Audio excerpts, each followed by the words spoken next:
ሰላም ጤና ይስጥልን ውድ አድማጭ ተመልካቾቻችን እንኳን በድጋሚ ወደ ቻናላችሁ በሰላም መጣችሁ እያልን በአዳዲስ እንዲሁም ሰበር መደመጥም ጭምር ባለባቸው መረጃዎች ተመልሰናል። በመሆኑም አብራችሁ እንድቆዩ በአክብሮት እየጋበዝናችሁ በቅድሚያም ዋና ዋናዎቹን በማስቀደም እንጀምራለን።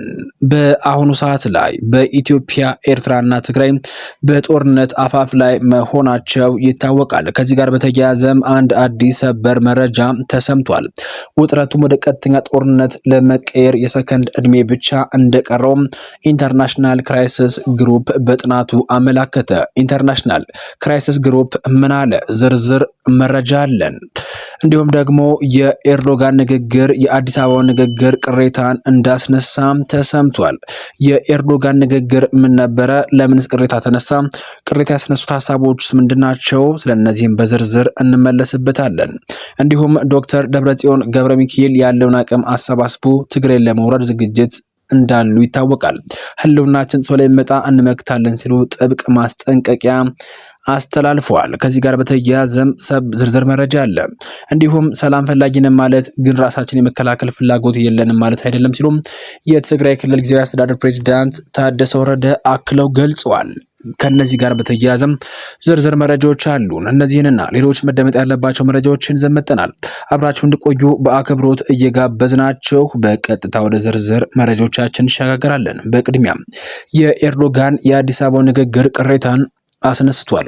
የቱርኩ መሪ ኤርዶጋን በአዲስ አበባ ያደረጉት ጉብኝት ወቅትም ከጠቅላይ ሚኒስትር አብይ አህመድ ጋር በነበራቸው የጋራ መግለጫ ወቅትም የወዳጅነት መልእክታቸውን ብቻ ሳይሆን የአፍሪካን ቀንድ ዲፕሎማሲ የሚያናውጥ አስተያየትም ይዘው ብቅ ብለዋል። ፕሬዚዳንቱ አጽንኦት የሰጡባቸው በሁለት ዋና ዋና ነጥቦች ላይም እንደሆነም ለመረዳት ችለናል። አንደኛውና የመጀመሪያው ሉዓላዊነት ሲሆን ቱርክ ለሀገራት የግዛት አንድነት ያላትን ጽኑ አቋም በመግለጽ ሶማሊያን ያገለለ አካሄድ እንደማትደግፍ ገልጻለች። ይህም ከአዲስ ተገንጣዩ የሶማሊላንድ መንግስት ላይ ቁጣ ቀስቅሶባቸዋል። ሁለተኛው የእስራኤል ጉዳይ ሲሆን ከእስራኤል ጋርም ካርድ ተማዘዋል። እስራኤል ለሶማሊላንድ እውቅና መስጠቷን በጽኑ በመተቸት ይህ እርምጃ ለቀጠናው ሰላም ጠንቅ እንጂ ፋይዳ እንደሌለው ገልጸዋል። የሶማሊላንድ ቁጣ ዲፕሎማሲያዊ ጣልቃ ገብነት እንደሆነም ተመላክቷል። ይህ የኤርዶጋን ንግግርም በሐርጌሳ በኩል በቀላሉ አልታለፈም። የሶማሊላንድ መንግስት በሰጠው ምላሽም የቱርክ አቋም የሉዓላዊነት ጥሰትና ያልተገባ ጣልቃ ገብነት ሲልም ኮንኖታል። የሶማሊላንድ የራሷ የውጭ ጉዳይ ግንኙነት የመወሰን መብት እንዳላት በማሰብ የኤርዶጋን ንግግር የቀጠናውን ሚዛን የሚያዛባ ነው የሚል ጠንካራ ተቃውሞ አሰምታለች።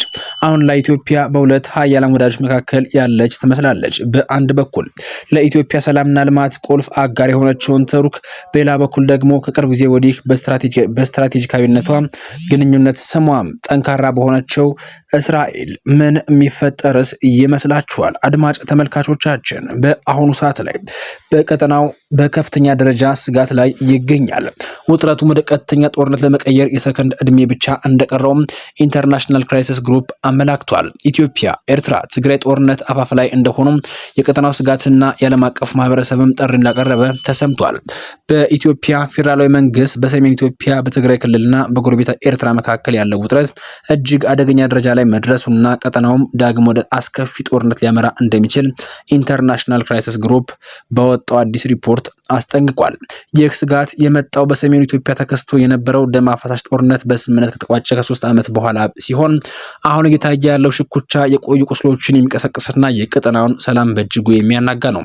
አዲስ የሚያገረሽ ግጭትን በመቶ የሺዎች የሚቆጠሩ ሰዎችን ህይወት ከቀጠፉት የቀድሞ ጦርነቶችን በባሰ መልኩ ለሶስት ወገኖችም አውዳሚ እንደሚሆን ሪፖርቱም አመላክቷል።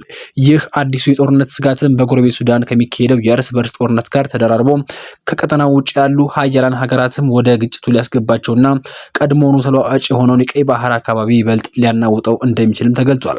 በአሁኑ ወቅትም በአዲስ አበባ በአስመራና በመቀሌ መካከል ያለው ግንኙነት በመካካድ በጥርጣሬ የተሞላ ሲሆን በተለይም የኢትዮጵያ መንግስት የባህር በር ለማግኘት ያለውን ፍላጎትና ኤርትራ ይህንን እንደ ሉዓላዊነት ስጋት መመልከቷ ውጥረቱን አባብሶታልም ብሏል። በትግራይ በኩል ደግሞ በህወሓት ውስጥም የተፈጠረው የውስጥ ክፍፍሎች በጌታቸው ረዳ የሚመራው ጊዜያዊ አስተዳደርም በደብረጽዮን ገብረ ሚካኤል በሚመራው የነባር አመራሮች ቡድን መፈንቅለ መንግስት ተካሂዶበት መወገዱም ሁኔታውን ይበልጥ ውስብስብ አድርጎታልም ብሏል። በቅርቡ በጥር ወር ላይ 2018 ዓ.ም በትግራይና በአማራ ክልል መካከልም አወዛጋቢ በሆነው በጠለምት አካባቢ በህወሓት ታጣቂዎችና በፌዴራል ጦር መካከል የተፈጠረው ግጭት እንዲሁም ደግሞ የፌዴራል መንግስት የሚወሰዱ የድሮን ጥቃት ውጥረቶች ወደ ቀጥተኛ ጦርነት ለመቀየር የሰከንድ እድሜ ብቻ እንደቀረው ማሳያ ናቸው ብሏል።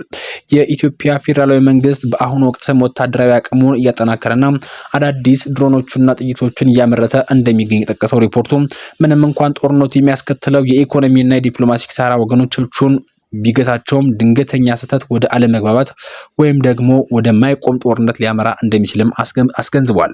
በመሆኑ ተጽዕኖ ፈጣሪ የአፍሪካ ህብረት አገራትና የቀጠናው ጥቅም ያለባቸው የውጭ ኃይሎችን በዝምታ ዲፕሎማሲ አማካኝነት ግጭቱን ለማስቀረት አስቸኳይ ጥረት እንዲያደርጉ ኢንተርናሽናል ክራይሲስ ግሩፕ ጥሪ አቅርቧል።